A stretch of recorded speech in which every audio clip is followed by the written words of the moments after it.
আমাকে টাকা দাও, না হলে আমি কালকে ঘর ভেঙে দেবো। যখন হাল্ক আসবে সব ঠিক হয়ে যাবে। দাদি, কোথায় তুমি?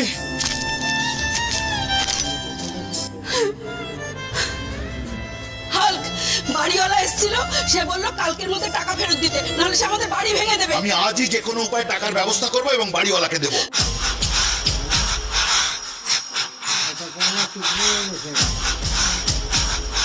আজ আমাকে যে কোনো উপায়ে একটা খুব বড় মাছ ধরতেই হবে। আমি সেই মাছ বিক্রি করে বাড়িওয়ালার টাকা শোধ করব।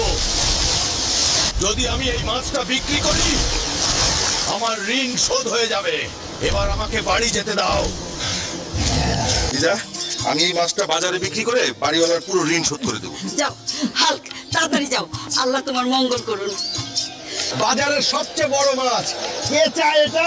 ভাই, আমি খুব